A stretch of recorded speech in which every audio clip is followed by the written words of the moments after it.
धनुष यज्ञ में सरकार पहुंचे, सब मंचनते मंच एक सुंदर विशद विशाल। सबसे सुंदर मंच पर श्री विश्वामित्र जी के साथ सरकार बैठे हैं, भैया लक्ष्मण विराजमान हुए हैं। जनक जी के दूत आए, वृंदावली का गान किया और तदुपरांत जनक जी ने दूतों से कहा मेरे प्रण की घोषणा की जाए। जनक जी के दूत आज क्या कहते हैं, नभ भुजबल विदु शिव राहु गुरु कठोर वेदित सब काहू। हे पधारे वे समस्त राजाओं महाराजाओं, आपके हाथों की शक्ति चंद्रमा के समान है, भगवान शंकर का यह विशाल पिनाक राहु के समान है। आज इस सभा में उपस्थित जो भी राजा महाराजा भगवान शंकर के इस विशाल पिनाक पर चाप चढ़ाएगा, पूरे त्रिभुवन में जिसके सौंदर्य का कोई जोड़ नहीं, बराबरी नहीं, ऐसी हमारी जनक जी की लाडली बेटी जानकी उसके गले में जयमाला डालेंगे। राजा तो यही तक फूल के बिल्कुल गुप्पा हो गए थे, क्या सुन के, नृप भुजबल विदु शिव धनु राहु। राजाओं आपके हाथों की शक्ति चंद्रमा है, बस खुश। अरे हमारे हाथों की शक्ति तो चंद्रमा है। अरे आगे वाले पे भी ध्यान दे लो, क्या कहा दूतों ने, आपके हाथ की शक्ति चंद्रमा है तो धनुष राहु है। चंद्रमा खुद चल के राहु के पास नहीं जाता, फिर भी ग्रस लिया जाता है, और तुम तो चंद्रमा लेकर खुद राहु के पास जाओगे, तुम्हारा क्या होगा विचार कर लेना। पर अभिमान इतना विचार करने की मोहलत कहाँ देता है। अभिमानी तो अपने अभिमान में बिल्कुल चूर। राजाओं को लगा अरे जनक जी के दूतों ने तो कमाल कर दिया, इतना सम्मान। अब राजाओं ने कहना शुरू किया, अरे इतनी सी बात है, हम तो कुछ बड़ा ही समझ रहे थे, ये तो साधारण सी बात है, धनुष कौन सी बहुत बड़ी चीज है। अभी देखो कैसे, अभी यूं गया, यूं उठाया चढ़ाया आ गया। अभिमानी राजाओं के ये बोल हैं, और जो ज्ञानी राजा हैं वो कहते हैं हम भूपति हैं, मेरी जानकी जो भूसुता हैं, और इस नाते से तो पिता पुत्री का संबंध हो गया, विवाह करने का विचार भी पाप है। धनुष को प्रणाम करके आकर बैठ गए, और ये अभिमानी राजाओं से कहा देखो राम जी बैठे हैं, और राम जी के रहते किसी में सामर्थ्य नहीं जो धनुष को उठा भी सके। ज्ञान का कार्य समझाना है, पर अभिमान समझने कहाँ देता। अभिमानी राजा कहते हैं सुनो तुम बैठे रहो, क्योंकि तुम्हें अपने बल पे भरोसा नहीं है, हमें है। हमारे रहते ये छोटे छोटे बच्चे धनुष तोड़ के विवाह करे तो धिक्कार है हमारे जीवन को। अभिमानी राजा क्या करने लगे, परिकर बांधी उठे अकुलाई, परिकर बांधी कमर पे फेंट कसके कसी और अकुला करके उठ रहे हैं, बड़ी व्याकुलता है।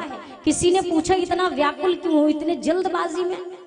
राजा सोच रहे हमसे पहले कोई और जाके ना तोड़ दे, उठे अकुला कर चले। उठ गए परिकर बांध के, जब थोड़ा चल लिए तब याद आया चले इष्ट देवन सिर नाई।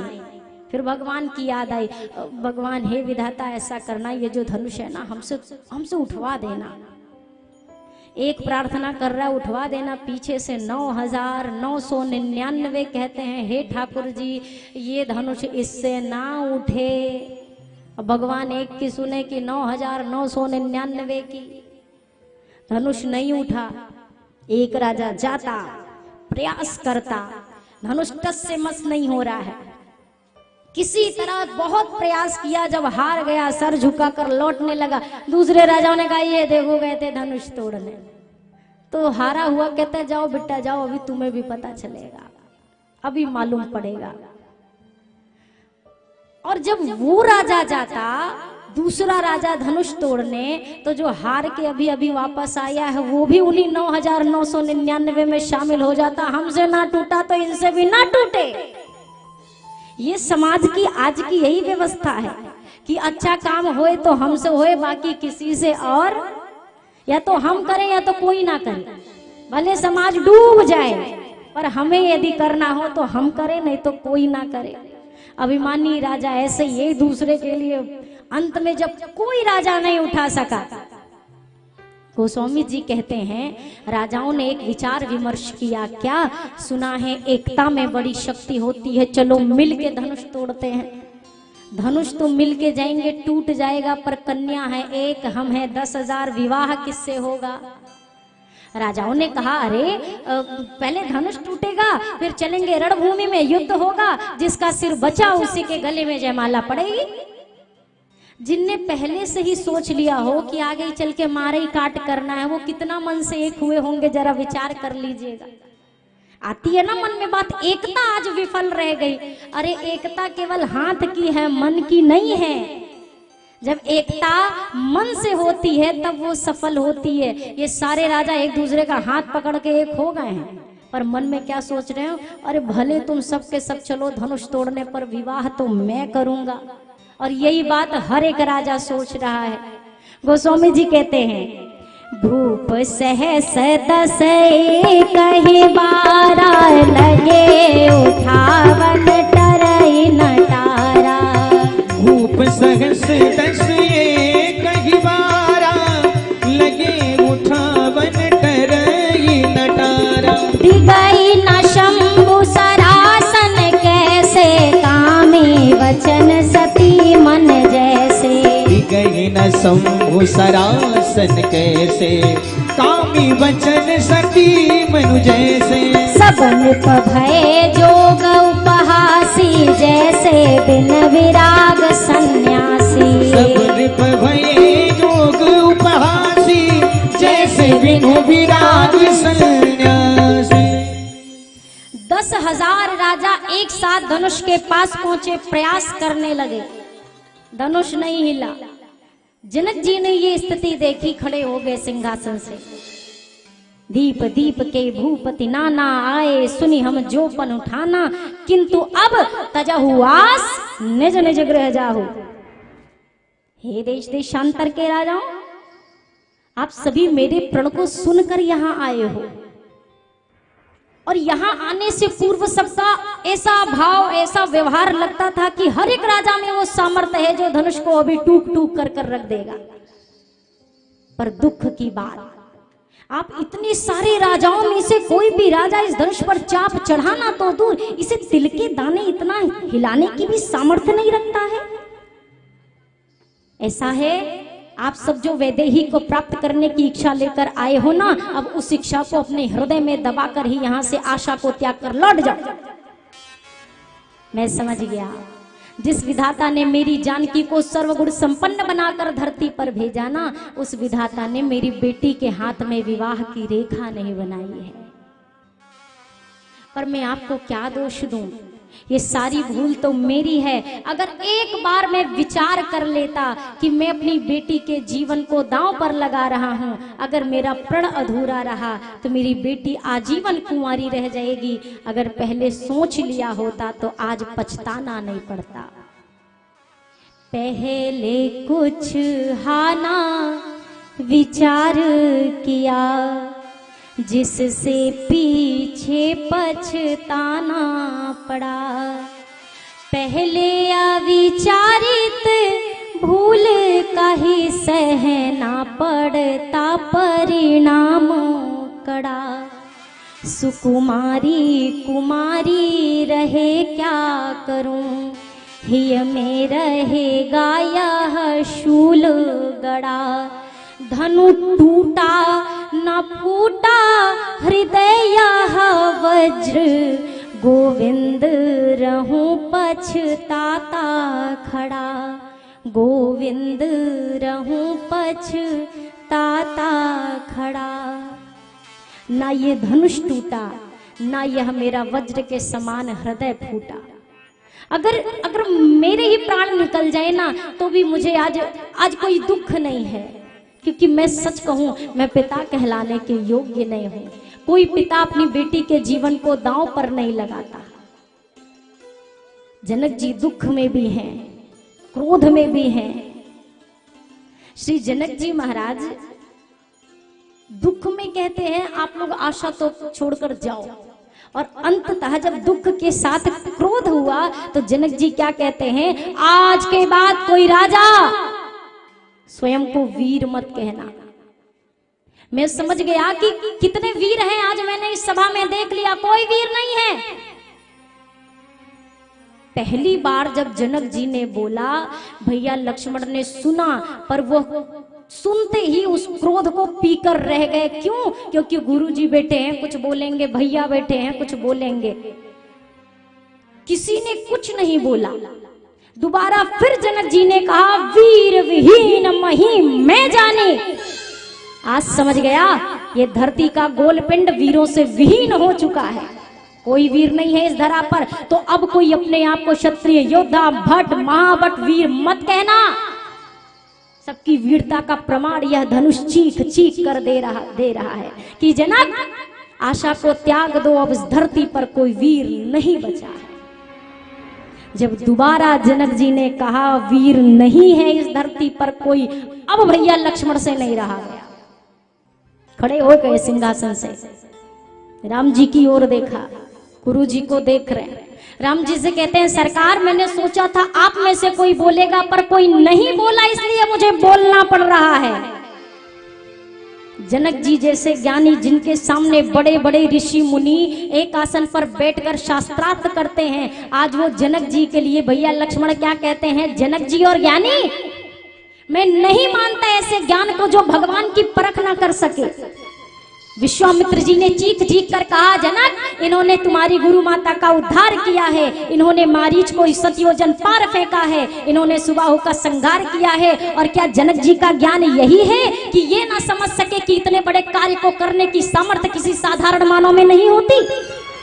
और जनक जी ऐसे शब्द बोल रहे हैं, मेरे भैया श्री राम के रहते हुए जनक ने ये बोला तो बोला कैसे? वो स्वामी जी कहते हैं लक्ष्मण जी की भाषा कैसी है। लगन लाल ने कहा, भैया अरे कही जनक जैसे अनुचित बानी, कही जनक जैसे अनुचित बानी, विद्यमान रघुकुल मन जानी, विद्यमान रघुकुल मन जानी, सुनहु भानुकुल पंकज भानु, सुनहु भानुकुल पंकज भानु, हाँ कहूँ सुभावन कछु अभिमानु, कहूँ सुभावन कछु अभिमानु। लखन लाल ने कहा, जनक ने जैसे शब्द बोले उनको नहीं बोलने थे। भैया मेरे शब्दों को जरा ध्यान से सुनिएगा, और कोई भी सभा में बैठा ये ना सोचे लक्ष्मण अहंकार से बोल रहा है। नहीं, ये मेरा अहंकार, मेरा अभिमान नहीं है, ये मेरा स्वभाव है। मैं सब कुछ सह सकता हूँ, अपने भैया का अपमान नहीं सह सकता। स्वयं काल भी मेरे सामने खड़ा हो, और यदि कोई हमारे क्षत्रियत्व को ललकारेगा तो ये लक्ष्मण चुप रहने वाले में से नहीं है, वो काल से भी बढ़ने की सामर्थ्य रखता है। धनुष में बहुत देर से चर्चा हो रही है, एक बार आदेश देकर देखो भैया, सत्य कहता हूँ। अरे जो तुम्हारे अनुशासन पावो, जो तुम्हारे अनुशासन पावो, कंदुकैव ब्रह्मांड उठावो, कंदुकैव ब्रह्मांड उठावो। एक बार आज्ञा देकर देखिए धनुष की क्या विसात है। पूरा ब्रह्मांड में उठाकर दिखाऊंगा, सिर्फ उठाऊंगा नहीं, जैसे एक कच्चे घड़े को फोड़ने में कोई सामर्थ्य नहीं लगती, उसी प्रकार से इस पूरे ब्रह्मांड को, अरे कांचे घट जिमिटारो भोरी, कांचे घट जिमिटारो भोरी, अरे सकौ मेरु मूलक जिमितोरी, सकौ मेरु मूलक जिमितोरी, हाँ कमल नाल जिमि चाप चढ़ावो, कमल नाल जिमि चाप चढ़ावो, जो जन सत प्रमाण ले धावो, जो जन सत प्रमाण ले धावो। भैया लक्ष्मण ने कहा, भैया यदि अपनी बात नहीं करता। यदि रघुवंश का एक दुधमुहा बच्चा भी हो और उसके सामने कोई आकर ऐसी बात करे, स्वयं काल भी क्यों ना हो, रही समाज बीच जो दिनेश वंश बाल को, सुने कुबैन देई ना जवाब हाल काल को। इतने तो भानुवंश के निशान विराजमान है, प्रत्यक्ष जानते विदेह सात्व की सुजान है। अबे न वीरते वसुंधरा विहीन हो गई, कही वृथा विदेह बात नाम सोच ले लई। जो आज नाथ ने है सो निदेश नेक पाऊं मैं, समाज बीच खेल के विदेह को दिखाऊं मैं। कहो मुखे करो न जो धरो न चाप हाथ में, असत्य ना बदो सदा अहे सुनात साथ में। तोरो छत्रक दंड जिमी तो प्रताप बलनाथ, और जो न करो प्रभु पद शपथ, पुण्य न धरो धनु हाथ, पुण्य न धरो धनु हाथ नाथ। यही प्रणरोपो और उलट देव ब्रह्मांड, निमिष मह यदि मैं कोपो, ये सब राजन को छार कराओ नाहिन मुख मोरो, सब राजन को छार कराओ नाहिन मुख मोरो। और चरण कमल उड़लाय नाथ पल महाधनु तोरो। मेरा स्वभाव तो ऐसा है, अपमान न मुझे गंवारा है कृपा गुरु के चरणों की, बल और प्रताप तुम्हारा है। अभिमान त्याग कर कहता हूँ आदेश तुम्हारा पाऊं मैं, तो धनमा की क्या है बिसात, सारा ब्रह्मांड उठाऊं मैं। फिर कच्चे घड़े समान उसे दम भर में फोड़ फाड़ डालूं, या गाजर मूली की नाई चुटकी में तोड़ ताड़ डालूं। जल को थल थल को जल कर दूं, लाऊं उतार कर तारों को, सुरमे की तरह पीस डालूं पृथ्वी को और पहाड़ों को। फिर धनुष पुराना घिसा पिटा ये आता किस गिनती में है, सैकड़ों कोस तक ले दौड़ूं इतना तो बल उंगली में है। सच्चे योद्धा सच्चे क्षत्रिय अपमान नहीं सह सकते हैं, जिनको सुनने की ताव नहीं वो चुप कैसे रह सकते हैं। रघुवीर राम जी के होते अनुचित वाणी कह डाली है, रघुवीर राम जी के होते अनुचित वाणी कह डाली है। ये शब्द हृदय में चुभता है, पृथ्वी वीरों से खाली है। ये शब्द हृदय में चुभता है, पृथ्वी वीरों से खाली है। जैसे भैया लक्ष्मण ने वचन बोले, धरती कांपी, गोस्वामी जी को लिखना पड़ा। अरे लखन सकोप वचन जब बोले, लखन सकोप वचन जब बोले, डगमगानी महिंदी गज डोले, ओ डगमगान महिंदी गज डोले। जैसे भैया लक्ष्मण ने शब्द बोले हैं, धरती कांपी, अभिमानी राजा अपने सिंहासन से नीचे आकर गिरे हैं। और जैसे ही अभिमानी राजा कांपने लगे, राम जी ने देखा, कहते हैं भैया मेरे वीर भैया मेरे मान को रखैया लाल, मेरो अपमान मिथिलेश जू न कीन्हो है। जा तो यदि मैं धनु तोड़न सब राजन संग, तब तो अपमान और शान माही खीनो है।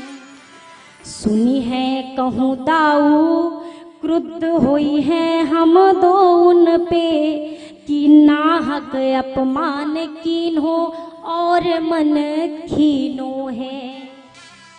मिथिलाधिराज महाराज हैं सयाने बंधु, और अनुचित विभाग है तो उचित ही कीन्हो है। लक्ष्मण मेरे वीर भैया, आपकी वीरता को तो मैं भली प्रकार से जानता हूँ, कहने की आवश्यकता नहीं। पर भैया आपको ऐसा क्यों लगता है कि जनक जी ने मेरा अपमान किया है? मेरा अपमान कैसे हुआ? अरे मेरा अपमान तो तब होता जब इन मूढ़ राजाओं के साथ मैं भी धनुष तोड़ने जाता और धनुष मुझसे ना टूटता। मैं तो गया ही नहीं। ये वार्ता चल रही है राम जी से। लक्ष्मण जी कहते हैं भैया ये सब बात समझ में नहीं आनी, उठिए धनुष तोड़िए, जनक जी को बताइए। राम जी ने कहा शांत भैया शांत, धरती हिल रही है। लखन लाल ने कहा सब हिल रहे हैं, बस जिसको हिलना है वो नहीं हिल रहा। एक आप एक ये धनुष, और जब तक ये दोनों नहीं हिलेंगे मेरा गुस्सा शांत होने वाला नहीं है। गुरुदेव ने देखा अब बात कहीं ऐसा ना हो। एक ने कहा अरे छुटके के तो बोलने से ही धरती कांप गई। दूसरे ने कहा शुक्र मनाओ बड़े ने कुछ नहीं बोला। छोटे के बोलने से कांप रही है और बड़े सरकार उठ गए तो गुरुदेव ने देखा। गुरुदेव कहते हैं रामा विश्वामित्र समय शुभ जाने, रामा सिया राम। विश्वामित्र समय शुभ जानी, राम सिया रामा।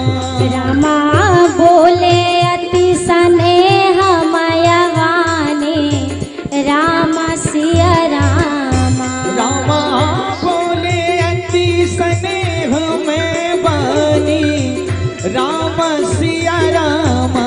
रामा उठहु राम भंजहु भव चापा, राम सिया रामा। रामा उठहु राम भंजहु भव चापा, रामा सिया रामा। रामा मेटहु तात जनक परितापा, राम सिया रामा। रामा मेटहु तात जनक परितापा, राम सिया रामा। रामा सुनि गुरु वचन चरण सिरुनावा, राम सिया रामा। राम सुनि गुरु वचन चरण सिरुनावा, राम सिया रामा। राम हर्ष विषाद न कछूर आवा, राम सिया रामा। रामा हर्ष विषाद ना कछूर नावा, राम सिया रामा। रामा सहज ही चले सकल जग स्वामी, राम सिया रामा। रामा सहज ही चले सकल जग स्वामी, राम सिया रामा। रामा मात मंजुवर कुंजर गामी, राम सिया रामा। ओ रामा मत मंजुवर कुंजर गामी, राम सिया रामा। गुरुदेव ने कहा उठहु राम भंजहु भव चापा, मेटहु तात जनक परितापा। राघव जी जाइए धनुष तोड़ दीजिए। क्यों प्रभु? क्या अपने बल के लिए कि ये सभा को दिखा सकूं कि हाँ एक रघुवंशी में क्या सामर्थ्य है? नहीं, गुरुदेव ने कहा ना रघुवंश के सामर्थ्य को दिखाने के लिए तोड़िए, ना वैदेही को प्राप्त करने के लिए तोड़िए, सिर्फ और सिर्फ एक पिता के संताप को दूर करने के लिए धनुष तोड़ दो रघुनंदन। राम जी उठे, प्रणाम किया, चले। कैसे चले? हर्ष विषाद न कछु उर आवा। ना हर्ष है कि जो कोई नहीं कर सका हम कर लेंगे, ना विषाद है जो कोई नहीं कर सका वो हम कर लेंगे। दोनों में से कुछ नहीं है, सहज ही चले। एकदम सहज मुद्रा पे मेरे ठाकुर जी जा रहे हैं। और कैसे जा रहे? गोस्वामी जी की उपमा देखिए, जैसे एक मदमस्त मतवाला हाथी अपने धीर गंभीर चाल से मस्ती में चला जाता है ना, मेरे ठाकुर आज क्या कहते हैं? एक मदमस्त मतवाले हाथी की तरह जा रहे हैं राम जी। अच्छा, हाथी की उपमा अचानक से क्यों दे दी? क्यों? क्योंकि आज भी आप देखेंगे जब हाथी गलियों से गुजरता है तो जो पुराने जमाने के दादा परदादा होते हैं ना, बड़े बुजुर्ग, वो हाथ जोड़कर खड़े होता है, जय हो गजराज की। गजराज आ रहे हैं, हाथ जोड़कर खड़े हो जाते हैं। और हाथी के आगे तो सारे हाथ जोड़ने वाले नजर आएंगे, और हाथी के पीछे जितने मोहल्ले के खाली कुत्ते होंगे ना, वो आपको हाथी के पीछे नजर आएंगे। और हाथी दोनों के बीच में क्या करता है? हाथ जोड़ने वाले के पास रुकता नहीं है और भौंकने वाले की तरफ देखता नहीं है। आज जब राम जी जा रहे धनुष तोड़ने, जितने भी वहां पर धर्मात्मा बैठे थे हाथ जोड़ लिए। आज जगत के मालिक चल रहे हैं धनुष का खंडन करने, राम जी वहां भी नहीं रुके। और ये जो पीछे से अभिमानी राजा बैठे थे बोलना शुरू किया, बड़े बड़े राजा से नहीं हुआ दूध में बच्चे, अब धनुष तोड़ेंगे, विवाह करेंगे। राघव जी ने उनको भी नहीं देखा, केवल धनुष की ओर। और जब धनुष के पास पहुंचे, सबकी धड़कनें बढ़ी हुई है, अब क्या होगा। सुनैना मैया कहती हैं, अरे आज इस सभा में सबकी मति खो गई है क्या? क्यों एक कोमल किसे राजकुमार को इतना बड़ा दायित्व देकर भेजा है? ये तो वही है कि कोई बाल हंस पर पूरे मंदराचल पर्वत को रखना चाहे, ये तो वैसी ही बात हो गई। लेकिन सखियों ने कहा, देवी इनकी आयु पर मत जाइए, छोटा सा मंत्र होता है पर उस मंत्र के वश में सारे देवी देवता होते हैं, तो छोटे बड़े का इस कोई मतलब नहीं, उनके सामर्थ्य को समझिए। राम जी धनुष के सामने खड़े हैं पर तोड़ नहीं रहे। सारे मिथिलापुरवासी, हे विधाता, आज तक जितना भी पुण्य हमने अर्जित किया है उसका एक फल हमें दे दो कि ये धनुष हमारे राघव जी से टूट जाए।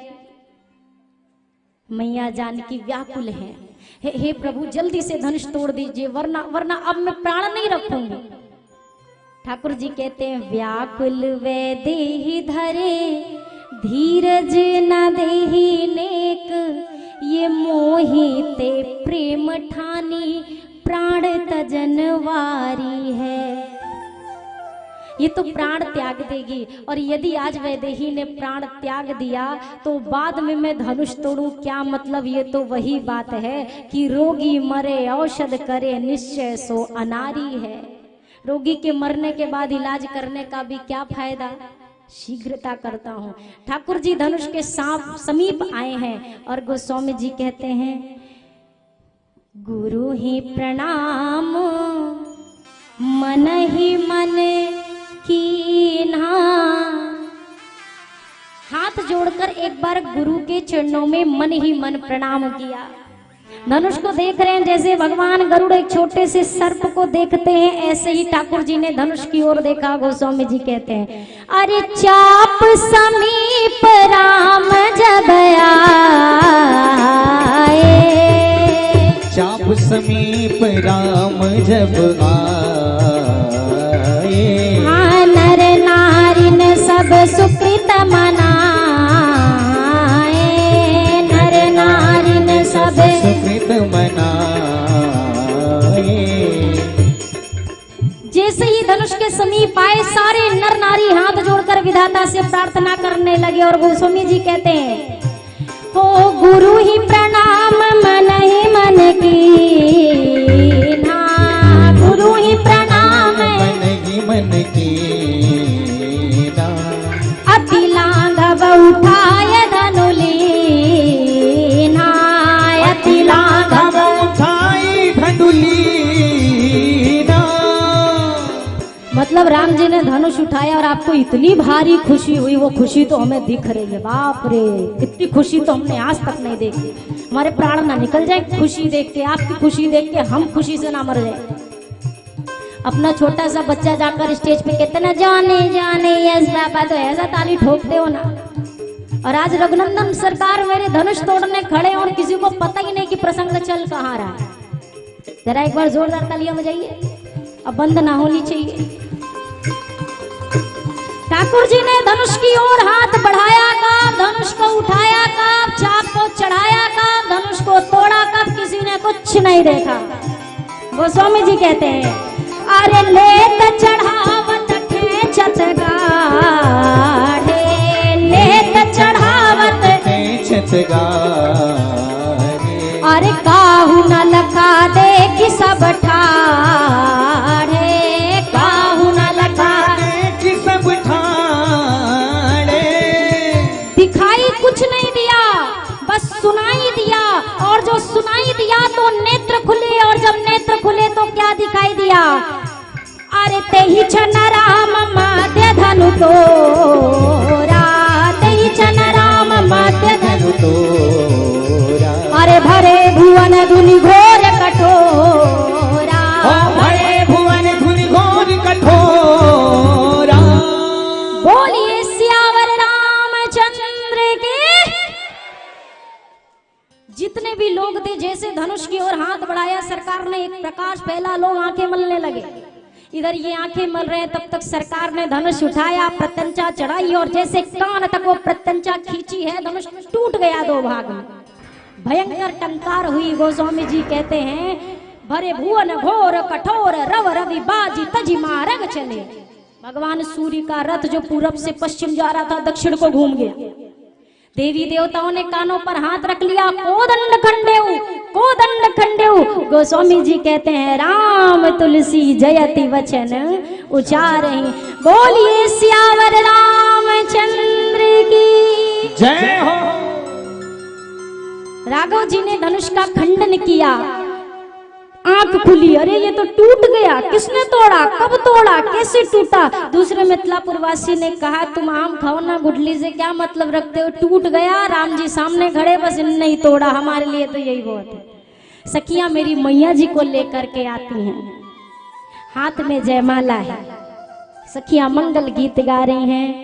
ए रघुवर लाला जयमाला पहिरली, ए रघुवर लाला जयमाला पहिरली, ए रघुवर लाला जयमाला पहिरली, ए रघुवर लाला जयमाला पहिरली, माला पहिरली प्रभु माला पहिरली, माला पहिरली प्रभु माला पहिरली, अजी ए रघुवर लाला जयमाला पहिरली, ए रघुवर लाला जयमाला पहिरली।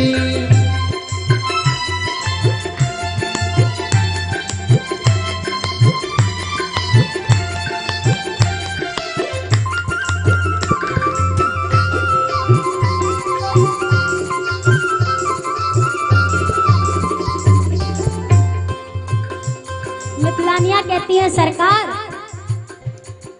अब लेता ऋषि मुनि सबके झुकवले, अब लेता ऋषि मुनि सबके झुकवले, अब लेता ऋषि मुनि सबके झुकवले, अब लेता ऋषि मुनि सबके झुकवले।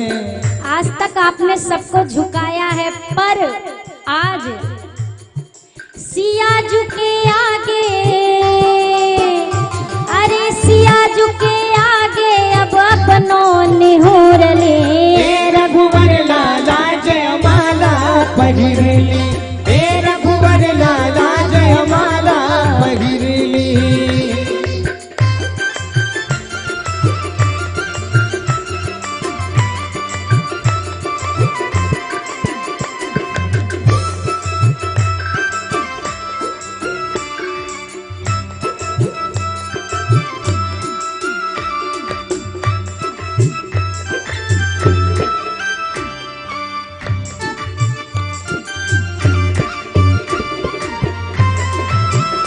बोलिए सियावर रामचंद्र की।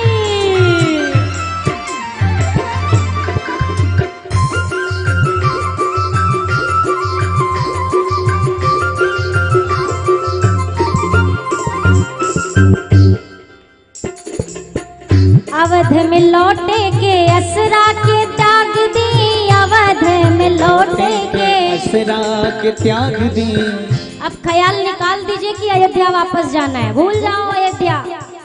राम जी कहते अच्छा भूल जाएंगे तो कहाँ रहेंगे। अवध में लौटे के असरा के त्याग दी, अवध में लौटे के असरा के त्याग दी। घर के जमाई बनी,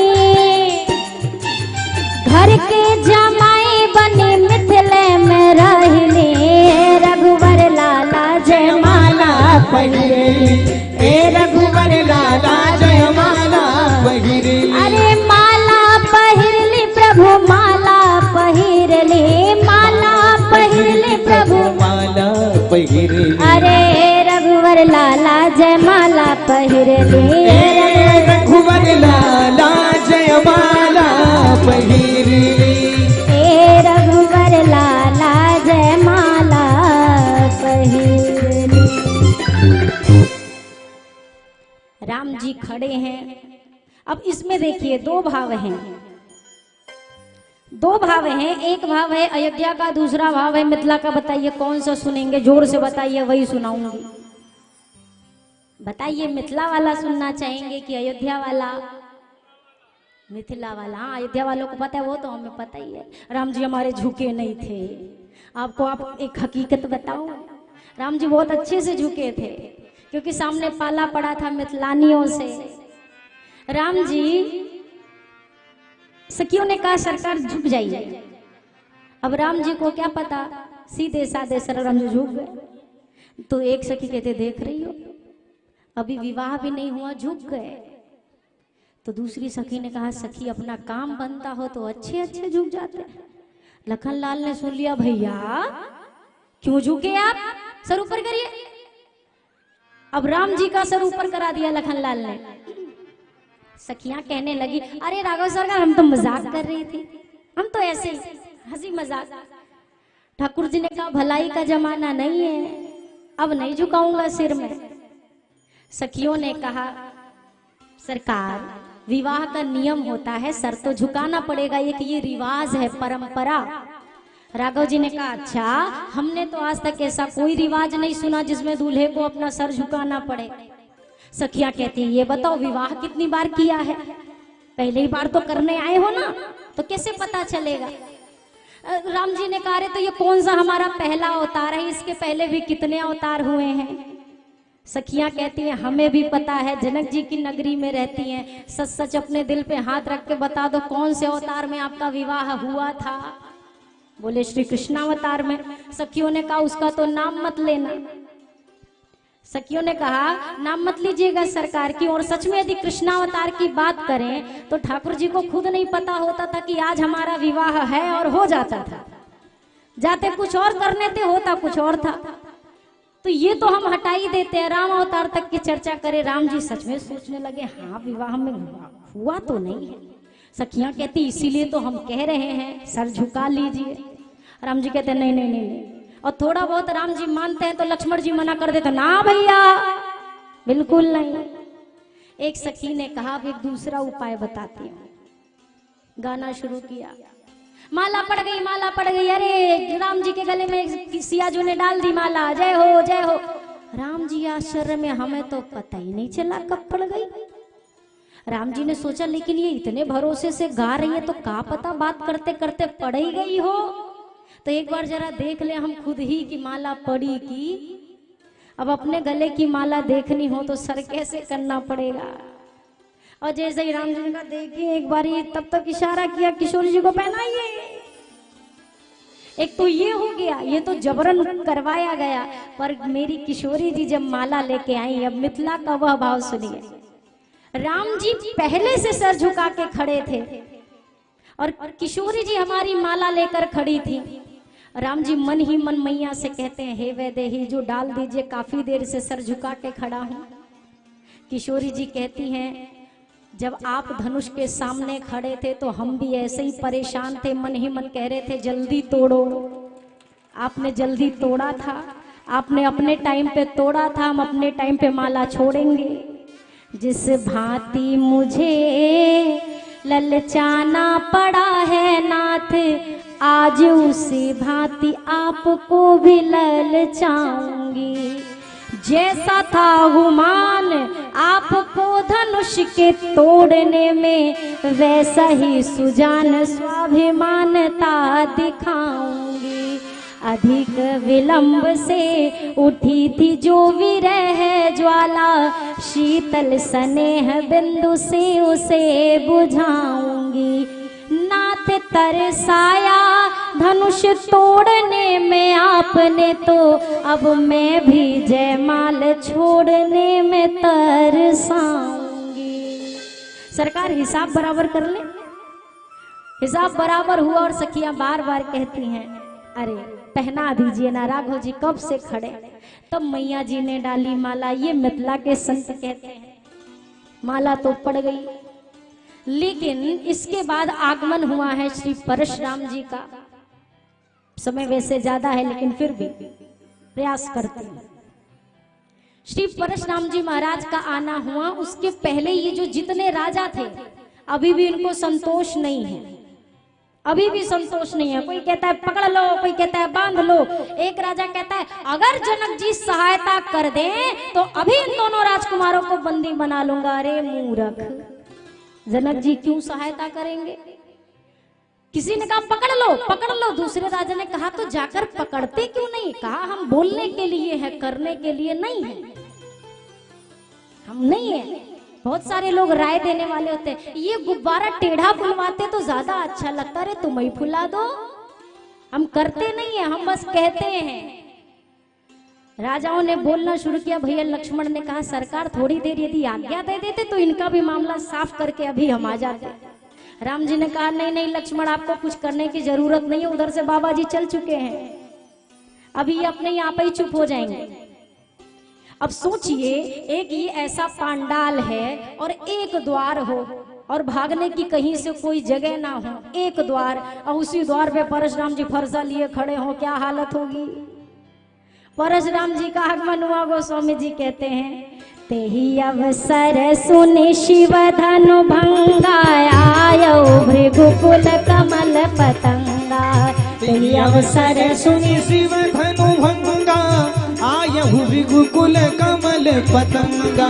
आयहु भृगुकुल कमल पतंगा। परशुराम जी आए और अभी ध्यान नहीं दिया है किसी ने।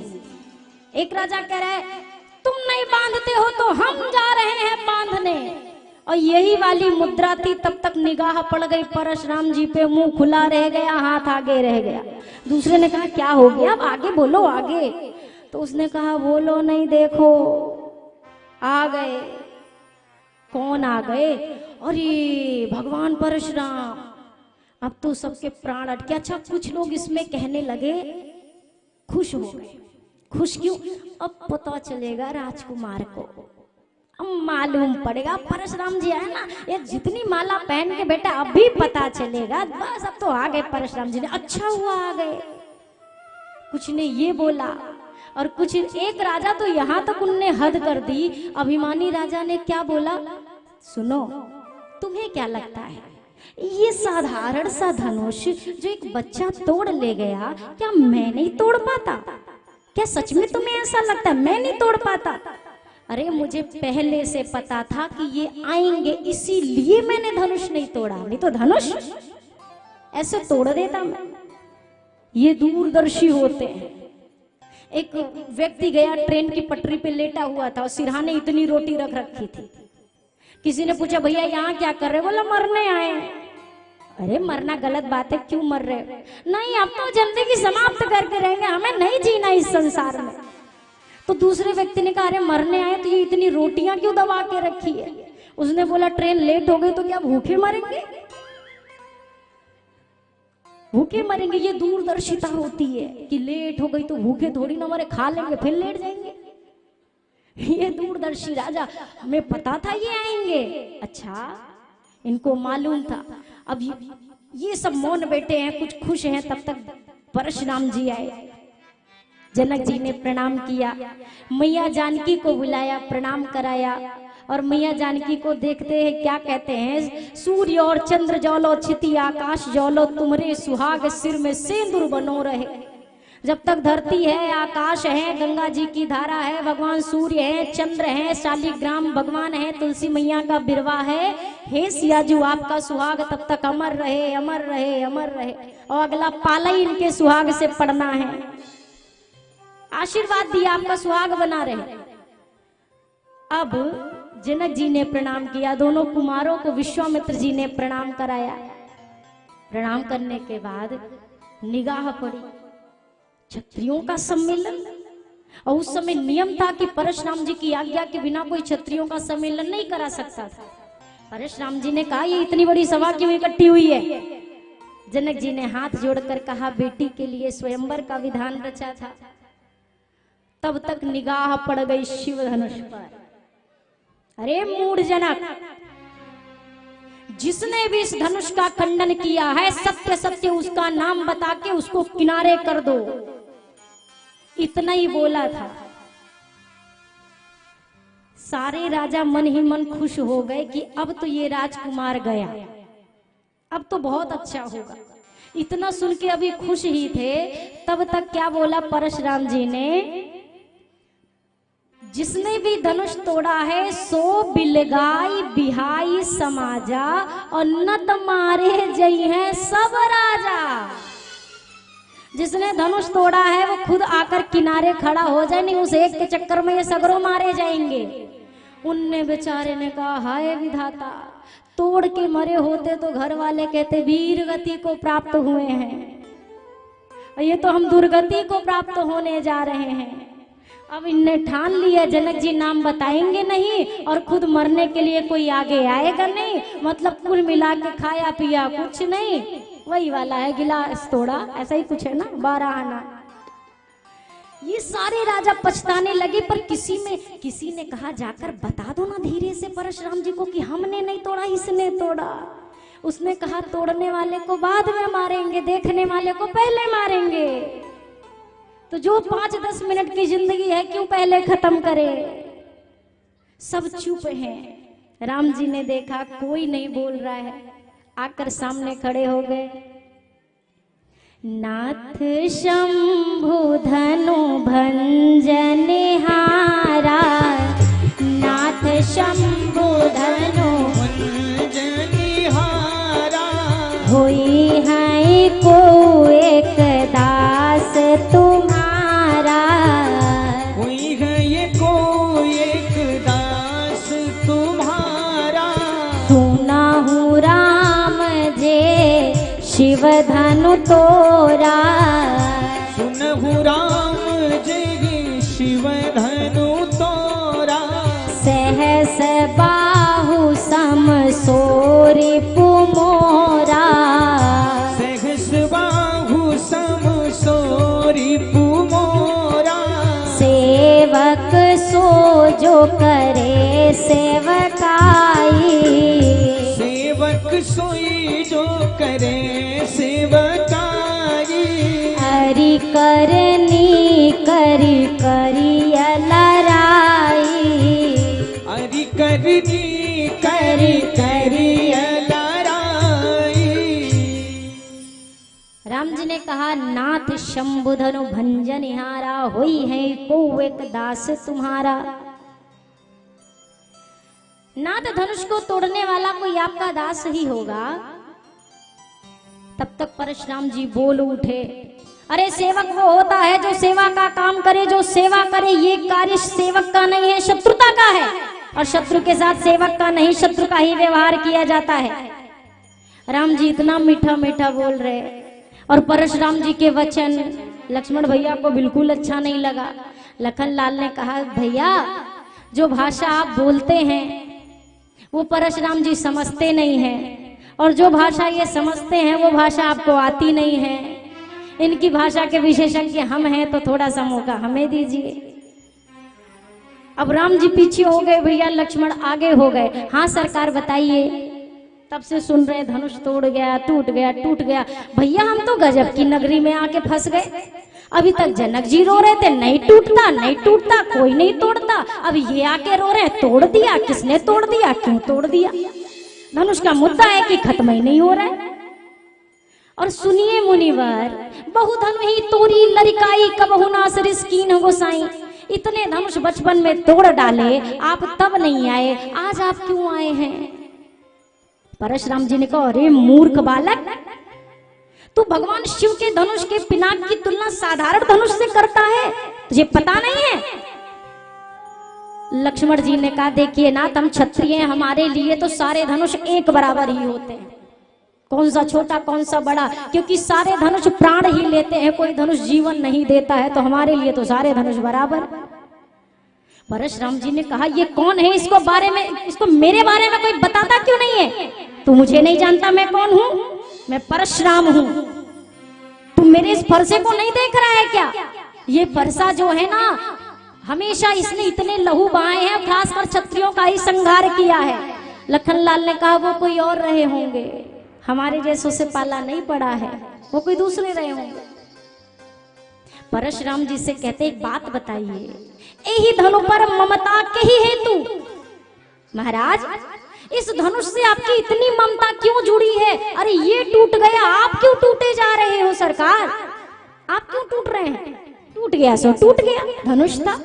और जिसका टूटा है धनुष वो नहीं आए, आप क्यों आए? शंकर जी को आना चाहिए था, वो तो नहीं आए। परशुराम जी भी सोचने लगे कि वास्तव में मुझे क्यों इतना कष्ट हो रहा है। और कष्ट का वाकई में यदि आप हम सब सोचे हमें हमारे जीवन में कष्ट क्यों मिलता है, एक कारण नजर आएगा, ममता।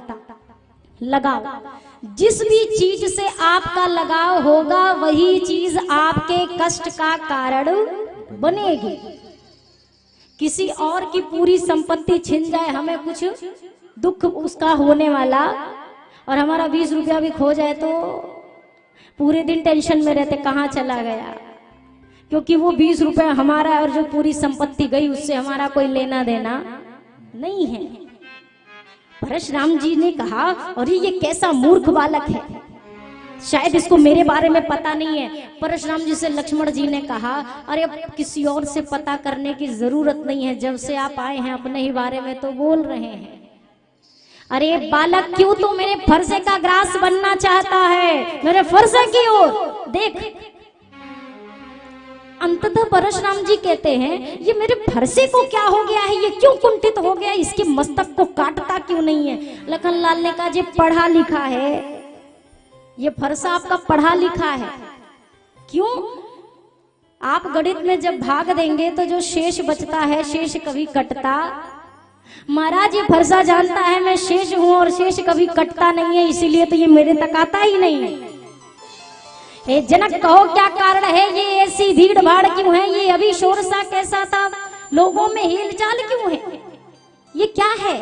ओ मिथिलापति, अब ये बतला, ये धनुआ किसने तोड़ा है, किसने इस भरे स्वयंवर में सीता से नाता जोड़ा है? अत्यंत शीघ्र बतला उसको, वरना चौपट कर डालूंगा, जितनी भी धरती है तेरी सब उलट पलट कर डालूंगा। राम जी आगे आकर कहते हैं, हे प्रभु, शिव धनुष तोड़ने वाला भी कोई शिव का प्यारा ही होगा, जिसने हो ऐसा काम किया कोई दास तुम्हारा ही होगा, आप ही का कोई दास होगा। भृगुपति बोले, सेवक तो वह जिसका सेवा ही जीवन है, जो बैरी जैसा काम करे वो इस फरसे का भोजन है। और जब इतना सुना भैया लक्ष्मण आकर कहते हैं, अच्छा अपराधी हम ही सही, हमने ही ये विष घोला है, जो करना हो सो करें, आप शिव धनुष हम ही ने तोड़ा। चलिए आप इतनी देर से बोल रहे हैं ना, अरे क्या बताऊं, सच में भाई ने मीठे वचन कहे तो क्रोध और बढ़ आया है, सबसे पहले ये बोल उठे इसलिए दोष ठहराया है।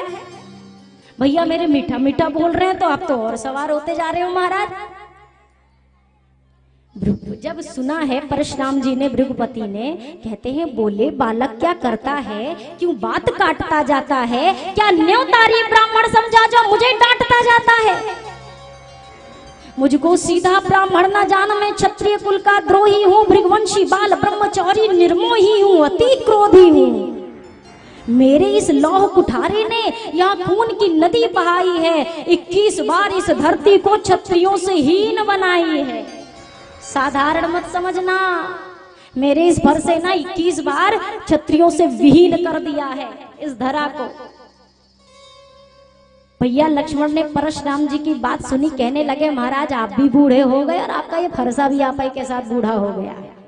क्यों बूढ़ा फरसा दिखलाकर क्षत्रिय कुमार को डरा रहे बलिहार, आप तो फूकों से मंदराचल पर्वत उड़ा रहे, आप तो फूंक मार के पर्वत उड़ाना चाहते हो। सरकार सुनो, हम उस माई के लाल नहीं जो हौवे से डर पा जाएं, हम छुई मुई के पेड़ नहीं जो छूने से मुरझा जाएं। हम वो मैया के लाल नहीं है जैसे आजकल माताएं कहते हैं, सो जाने तो हवा आ जाएगा, बस बच्चा हवा सोच के सो गया और जिंदगी भर फिर वो हवा ही ढूंढता रहता है। हम शेर की संतान हैं, हम ऐसे ये फरसे वरसे से नहीं डरते, हम तो काल से नहीं डरते, ये तो फरसा है। परशुराम जी सोचने लगे, ये कितना बोलता है। जैसे ही क्रोध बढ़ता, राम जी आकर हाथ जोड़ लेते, विश्वामित्र जी समझा देते। परशुराम ने कहा, राम तुम भी इसी के जैसे हो, तुम ही इसको बढ़ावा देते हो, तुम जानबूझकर इसको भेजते हो, ये मेरा अपमान करता है, तुम आकर हाथ जोड़ लेते हो, तुम दोनों एक जैसे हो। राम जी ने कहा, बहुत सही प्रभु, सच बात है, सीधे पेड़ को हर कोई काटता है, टेढ़े पर कोई कुल्हाड़ी चलाने नहीं जाता है। प्रभु हम मुझ में क्या सामर्थ्य, आपका तो नाम मुझसे बड़ा, आपका काम मुझसे बड़ा, आपका वर्ण मुझसे बड़ा, मैं तो हर प्रकार से आपसे छोटा हूँ। प्रभु, हम क्षत्रियों का शीश तो सदैव विप्रों के चरणों में रहता है। अगर मैं आपसे युद्ध करूंगा तो मेरा दुर्भाग्य है, युद्ध में काल भी आ जाए तो हम पीठ नहीं दिखाते हैं, और आपसे युद्ध करके तो हम सब प्रकार से अपने आप को पहले से ही हारा समझते हैं। प्रभु, मैं आपके सामने अस्त्र उठाने का कैसे सोच सकता हूँ? इतनी गूढ़ बातें जब सुनी, परशुराम जी सोच में पड़ गए, क्या ये सच में भगवान ही आ गए क्या? और फिर सोचने लगे, अगर ऐसा है तो अभी स्पष्ट हो जाएगा। परशुराम जी के पास भगवान विष्णु का धनुष था अजगव, और वो अजगव धनुष सोचा परशुराम जी ने, ये देता हूं, अगर ये इस पर प्रत्यंचा चढ़ा देते हैं, स्पष्ट हो जाएगा कि ये साक्षात भगवान नारायण है। और देत चाप आप ही चली गयो।